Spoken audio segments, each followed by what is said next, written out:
ada dua jenis, ada yang STH sama non STH. STH itu yang dipanterai oleh tanah, kalau non STH itu dia tidak melalui pantaran tanah untuk siklus hidupnya. Jadi yang STH ini dia ada worms, ada Stromeloides dan Calalis, terus ada Ascaris lumbricoides dan juga ada Trichuris trichiura.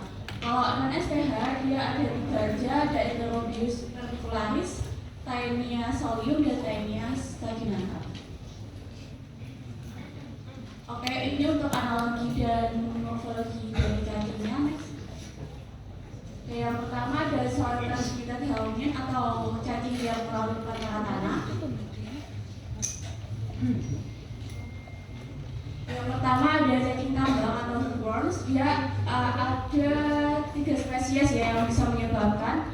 Ada Necator americanus, Ankylostoma duodenale, sama Ankylostoma caducus. Terus ini untuk siklus hidupnya, jadi dia itu dari telur, terus jadi larva filariform dan juga jadi ini kebalik ya, ya harusnya larva pitiform dulu baru filariform, terus baru cacing dewasa. Ini untuk daur hidupnya saja. Oke, ini untuk telur hookwormsnya bisa diingat-ingat sama aja. Gambaran khasnya biasanya itu kalau di perkarat dia khas banget gitu. Jadi di bagian pinggirnya itu yang lapisan luarnya itu dia berupa ditinggalin. Kalau yang tengah-tengahnya itu dia ada 4 sampai 8 sel. Ingat-ingat ya. Terus di sini ada larvanya, ada larva pitiform sama filariform. Yang pitiform dia jadinya mulut bukalisnya tuh terbuka, kalau yang filariform dia tertutup. Jadi dia kayak kebalikannya gitu. Terus kalau esofagusnya, kalau yang pitiform dia yang sepertiga panjang tubuh, kalau yang filariform dia di seperempat panjang tubuh. Lalu pitiformnya dia ada tambahan bulbus esofagus sama ada usisnya. Terus cacing dewasa, jadi pada cacing dewasa itu dia biasanya betinanya tuh lebih besar. Terus jantannya itu dia punya busa kopulator. Dan Necator americanus itu dia bipartit, dan kalau Ankylostoma duodenale dia tripartit. Itu ya yang dibunyiin itu, yang busa kopulator. Next. Terus ini kafum bukalisnya, perbedaannya tiap spesiesnya. Kalau Necator americanus tadi kan ini kan ada kayak sepasang buku. Kalau Ankylostoma duodenale dia ada 2 pasang. Kalau Ankylostoma caducus dia ada 3 pasang. Diingat-ingat aja. Next, terus ini gambaran yang lainnya. Next. Itu doanya. Terus ini hookworms dari cacing tambangnya bisa dilihat dari telurnya, dari larva yang sama dari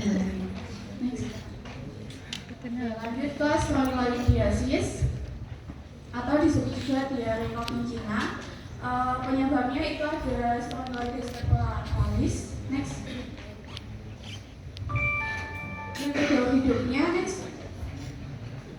Oke, telurnya itu dia jarang ditemukan di perkarat, jadi sepertinya di Parasit juga kurang ada ya ininya preparatnya. Terus itu aja. Next. Terus yang larva pitiform di sini cirinya dia ada mulutnya, terus bukalis, esofagus, bulbus esofagus, usus, sama ada primordial genital. Bisa dilihat juga di gambar idealnya. Next. Selanjutnya ada larva filariform. Larva filariform itu dia punya struktur ada bukalisnya, terus yang dia tuh biasanya nggak terlihat. Terus ada esofagus, tengah panjang badan. Kalau yang filariform tadi kan dia di sepertiganya. Terus dia ada primordial genital, terus ekornya tuh buta kayak ini. Next. Oke, ini preparat cacing dewasanya. Oke, lanjut ini ada Ascariasis. Next aja. Oke, kalau Ascaris ini agak beda ya, telurnya tuh dia ada telur fertil sama infertil. Nah, untuk ciri yang fertil itu dia yang keluar itu dia ada selubung albuminnya, terus ada dinding hialinnya, terus ada membrana vitellina, sama ada sel germinal. Next. Terus, oh ya, yang tadi yang ada selubungnya, kalau yang ini dia nggak punya selubung, jadi dia cuma dinding hialin sama di dalamnya itu dia ada perbedaannya itu ada celah sempurna. Next. Terus telur infantil dia ini ada selubung albuminoid atau proteinnya, terus dia berupa massa organisasi, jadi kayak terus ini cacing dewasanya.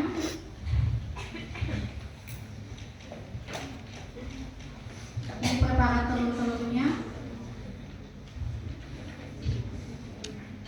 Oke, lanjut ke tricuriasis atau penyebabnya itu dia Trichuris trichiura.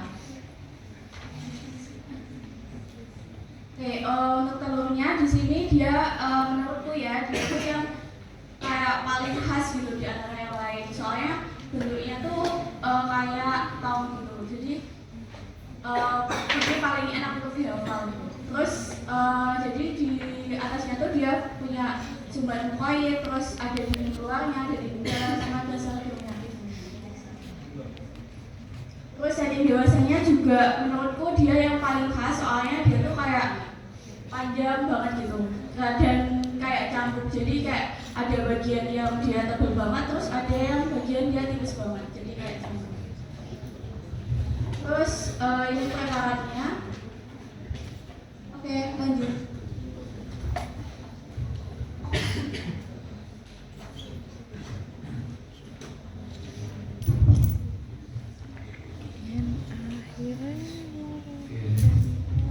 Tes, masih semangat? Masih puasa semua ya. Oke, lanjut ke yang kedua adalah non STH atau non sel transmembrane. Gampangnya dia nggak perlu tanah buat berkembang biak, terutama pada infeksinya. Lanjut. Pertama dari enterobiasis. Nah, bisa dilihat gambarnya. Penyebabnya adalah enterobiasis. Lanjut. Oke, ini sebenarnya review aja ya, teman-teman mesti udah di luar kepala ya. Saya nggak tahu di luar kepala lupa atau udah hafal banget ya. Nah, enterobius gambarnya kayak dorayaki, ada dinding hialin, ada isi melengkung, ada mendatarnya, terus ada larvanya. Oke, lanjut. Nah ini, nah terus cacing dewasanya. Gampangnya apalin ciri khasnya aja, contoh cephalic alae atau di kepalanya ada semacam selubung gitu, terus ada bulbus, spicula, terus ada uterus. Lanjut. Nah ini ada cephalic alae, nomor 1 tuh ada kayak selubung gitu. Oke, lanjut. Ini preparatnya, lanjut. Kedua, oke, ada taniasis. Ini ya yang ada di sapi sama ada di babi ya. Jangan kebalik, saginata itu sapi, solid itu babi. Terus aku pengen tanya deh, ini ada larvanya namanya apa deh, masih ingat? Ya. Beneran di luar kepala berarti. Masih ingat larvanya apa nyebutnya? Oke, Cysticercus ya, Cysticercus. Cysticercus ada bovis, ada selosa. Bovis itu punyanya sapi, kalau selosa punyanya babi. Oke, lanjut. Hidup, lanjut. Oke, telurnya. Nah ini khas ya, gambarnya kayak roda medati. Terus kalau membedain saginata sama sulium susah. Habis itu dindingnya selubung protein hialin garis radier. Garis radier itu kelihatan ya, lurus-lurus gini. Isinya ankosfer dengan ada kayak gejalanya. Lanjut.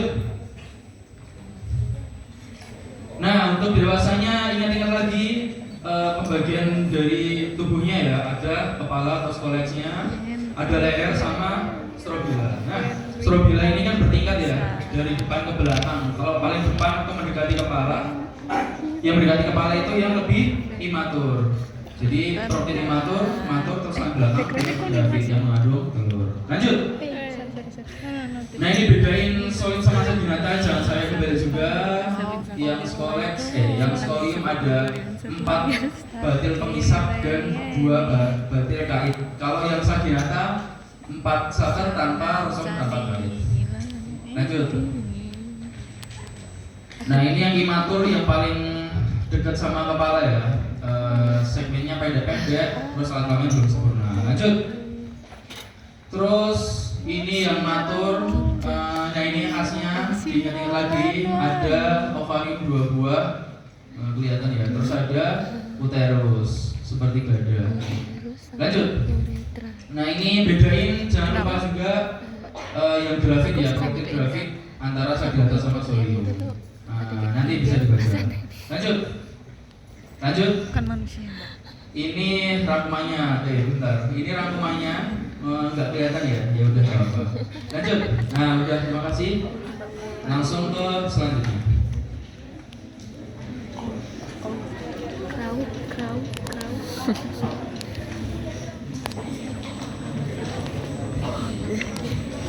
Oke, sekarang masuk ke protozoa.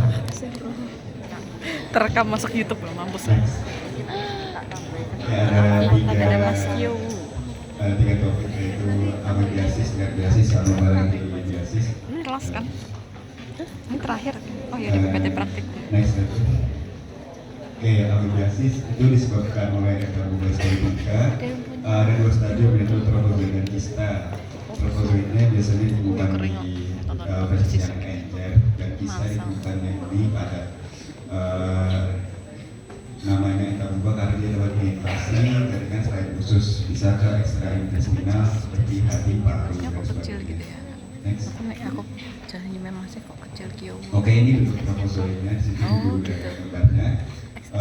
Di sini kelihatan itu ektoplasmanya jadi tebal, lalu ada endoplasmanya, ada granularnya, lalu vakuola makannya itu berisi eritrosit, nukleusnya sferis dengan karyosomnya kecil di sentral atau di tengah dengan kromatin yang halus. Next. Untuk kistanya dia bentuknya sferis, subsferis atau ovoid dengan lini yang tipis. Ada kista muda dan kista yang sudah masak. Yang muda itu ada sitoplasmanya dan ada kromatin kayak di gambarnya itu kayak batang. Lalu memiliki vakuola glikogen. Kalau yang masak itu terlihat beda karena ada 4 nukleus dan vakuolanya tadi nggak ada. Next.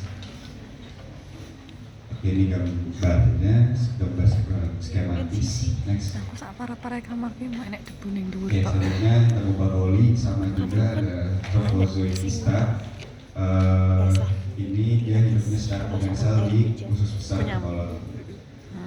Biasa kayak lembab. Oke, ini nanti harus dibedain sama Soalnya yang bawah itu sebelumnya ya. mbok kasih. Ektoplasma dan endoplasmanya di sini sukar dibedakan. Bisa dilihat dari gambarnya, lalu sitoplasmanya pintunya itu kan ada granuler.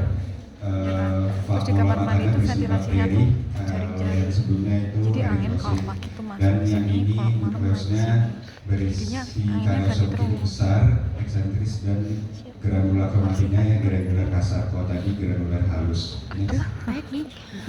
Ini kistanya bentuknya masih sama, sferis ovoid, lalu dindingnya tipis. Ada kista muda dan masak juga. Yang di kista mudanya benda kromatiknya berujung runcing. Kalau yang sebelumnya itu berbentuk seperti batang. Lalu di sini ada massa glikogen yang ada padat. Lalu untuk kista masaknya memiliki 8 sampai 16 nukleus. Tadi kurang dari ini, dan massa glikogen dan kromatit ini jadinya kurang padat, lalu di kista masak itu hilang. Next. Oke, ini gambar skematisnya, bisa dilihat perbedaannya sama yang sebelumnya. Next. Oke, diabetes. Next. Diabetes disebabkan oleh Yersinia lamblia, sama juga stadiumnya ada 2, trofozoid kista. Next. Ini paling kelihatan ya saya, bentuknya kalau dari gambar kayak muka orang tersendiri. Jadi bentuknya itu piriform dengan ujung yang beruncing di di posterior dan umbulan di anterior. Lalu permukaannya itu cembung dengan separuh permukaan ventral, bagian anterior agak cekung. Lalu ada nukleus pasang di kanan dan kiri di linea mediananya, lalu mempunyai satu flagela berpangkal pada superficial, dua flagela yang bilateral, sepasang di ventral dan sepasang di posterior. Jadi totalnya ada 5 ya. Lalu ada kan senyum yang membuat mulutnya itu benda parabasa yang bentuknya kayak pisang atau sosis. Next. Oke, ini kistanya bentuk ovoid, lalu ada ektoplasmanya padat bergranular, lalu dindingnya tipis dan jernih. Nah, yang flagela banyak tadi itu ditarik masuk ke dalam dan gambarannya kayak sedotan kayu. Nanti ada 4 nukleus di kista rasa. Next. Oke, ini gambar skematis. Next. Oke, pemeriksaannya kalau dengan tinja pakai sediaan basah dan sekian alus permanen.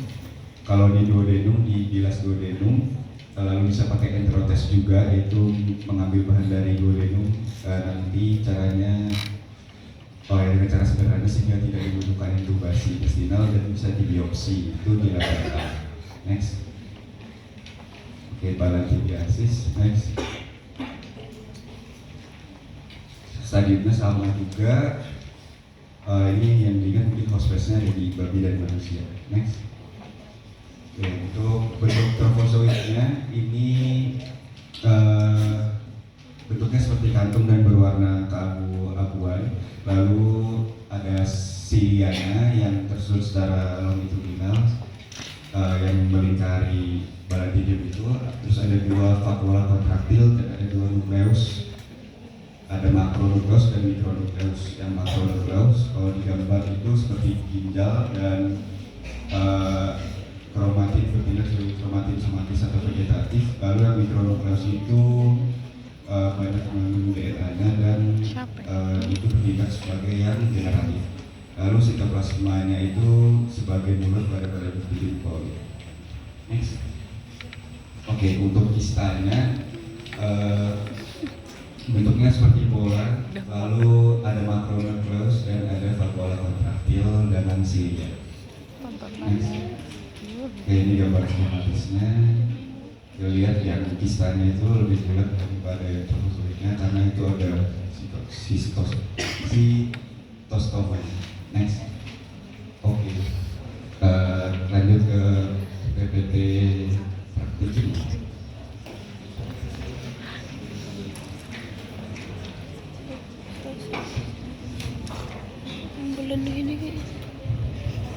Oke, ini PPT terakhir. Jadi ini yang beda dari PPT yang lain karena kita belum pernah praktikum ini sebelumnya. Untuk pendahuluannya ini, jadi pemeriksaan ini untuk mengetahui apakah ada parasit dalam tubuh kayak cacing atau telurnya gitu. Terus juga untuk menegakkan diagnosis. Nah, stadiumnya tadi kan udah jelas kalau ada kista dan trofozoid. Nah, biasanya itu yang paling sering bisa trofozoid, tapi cacing juga biasanya bisa ditemukan. Untuk indikasi pemeriksaannya, itu untuk menegakkan diagnosis infeksi parasit, terus juga untuk pemantauan hasil pengobatan. Tujuan pembelajarannya ini bisa dibaca aja, yang tadi diingat-ingat ya. Terus pengumpulan spesimen tinja. Jadi tinja ini ada tempat khususnya kayak cup gitu. Itu harus tertutup rapat, nggak boleh ada kontaminasi dari luar. Terus tempatnya juga harus dikasih nama, isinya nama pasien, nomor pasien, tanggal pengumpulan, terus juga jam saat tinja dikeluarkan. Terus penyimpanannya juga nggak boleh sembarangan, jadi harus sampai di lab itu maksimal kurang dari 1,5 jam. Karena kalau enggak, tinja trofozoid itu akan mati, jadi nggak bisa dideteksi. Sedangkan kalau misalnya nanti ada beberapa tinja yang boleh lebih dari 1,5 jam, itu yang tinja padat. Nanti ada jelasin juga di belakang. Kalau misalnya pun terpaksa nggak bisa nyampe 1,5 jam, harus disimpan di kurang lebih suhunya 4 derajat Celcius. Pengumpulannya, volumenya itu gak besar-besar, pokoknya secukupnya aja, kurang lebih itu sekupu gini lah. Terus nggak boleh ada urin, kotoran atau tanah, jadi waktu ngeluarinnya itu nggak boleh bercampur sama urin.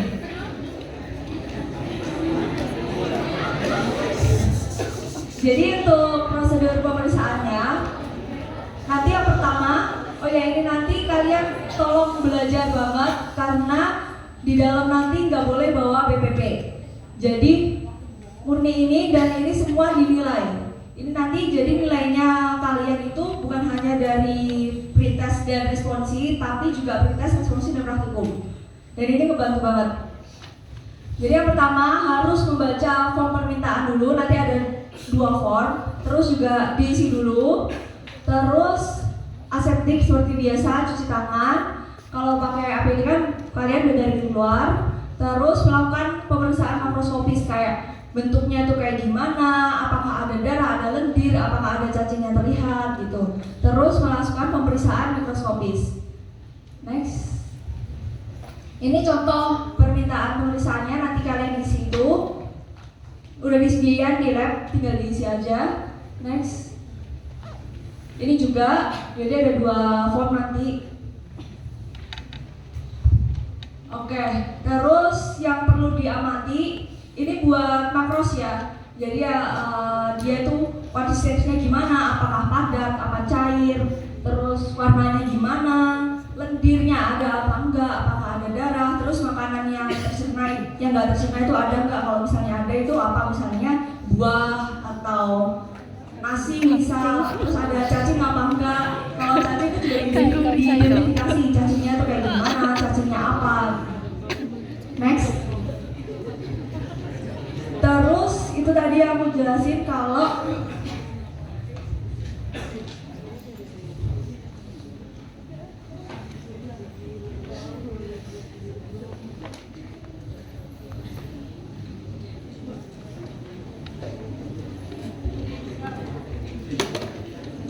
tinja yang mengandung lendir darah itu prioritas utama, baru dilanjutkan dengan tinja yang cair. Soalnya tinja-tinja ini tuh mengandung trombosit amuba yang bisa mati kalau lebih dari 1 jam. Sedangkan tinja yang keras itu boleh dilakukan lebih dari 1 jam, tapi nggak boleh lebih dari 1 hari. Soalnya dia mengandung kista. Ini untuk metode dasarnya, nanti kita pakainya yang salin atau garam fisiologis dan iodiglukol. Yang salin ini buat mengetahui morfologi dari telur cacing, larva, trofozoid, protozoa. Dia juga bisa untuk mengetahui sel darah merah sama sel darah putih juga. Terus yang iodiglukol 1% itu untuk pemecatan glikogen dan nukleus kristal. Sedangkan yang BNB ini untuk pemecatan trofozoid amuba, tapi dia jarang digunakan kecuali kalau misal ada indikasi dia itu udah kena ini apa warasitnya gitu. Terus juga nggak bisa digunakan di tinja yang udah dikasih pengawetan. Ini untuk alatnya ada mikroskop, terus iodin, glukol, salin, terus ada handscoon, bawa sendiri-sendiri ya. Objek glass sama deglass, spidol, label, sama stick. Yang bawa nanti handscoon sama tinja sendiri-sendiri. Ya pokoknya nanti dalam satu pokoknya masuk ruangan harus membawa tinja per orang. Gimana caranya? Ada cara dijelasin, next dulu. Aku mau beli.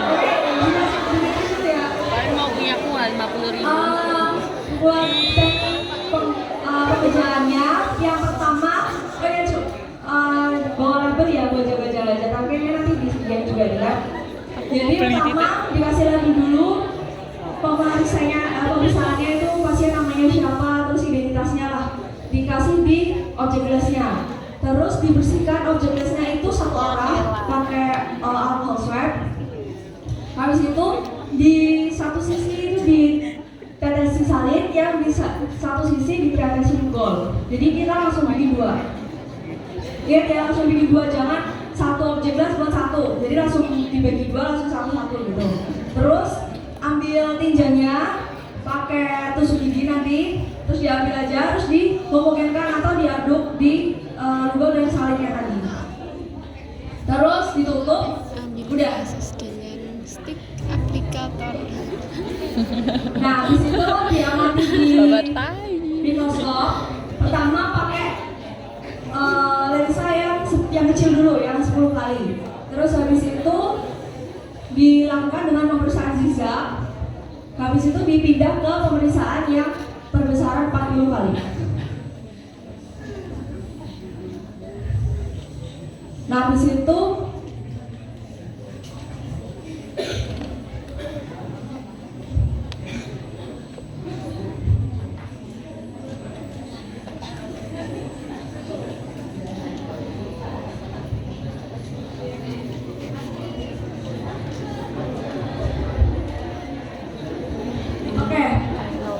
kalau udah ketemu nanti bisa dilaporkan ke asisten atau Ini Kairi nggak itu sih? untuk Bukan. memastikan itu benar apa enggak.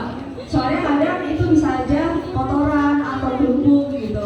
Terus dicatat hasil yang ditemukan. Kalau misalnya ditemukan ya ditemukan apa adanya yang di situ. Kalau nggak ada ya udah. Terus objek glassnya dibuang, jangan dibawa keluar lab. Kalau misalnya ada yang dibawa keluar lab, bukan tanggung jawab asisten lagi buat ngerevat ya. Nah, ini hasil pemeriksaannya, ada trofozoid, telur, selur merah, dan sebagainya. Oke, buat videonya jangan lupa dilihat ini. Itu udah lengkap semua buat pembelajaran nanti karena kalian perlu masih bawa fit ya? BPM. Iya, waktu ini Terima maksudnya. kasih. Aku mau beli. Gimana? Ya nanti nggak tahu mas paling. Dia aku tanya, mas pernah berdarah nggak gitu? Kalau nggak pernah, mas pernah sakit cacingan nggak? Kalau nggak, kalau masnya nggak, mas jadi gini. Tetap aku harus minta. Gimana aku caranya? Perhatian ya. Tainya kucing Kalau banget. mau bisa Tainya nanti sebelum serius praktik ini? itu udah nonton videonya dulu, terus pas masuk ruang praktik itu udah kondusif, apalagi yang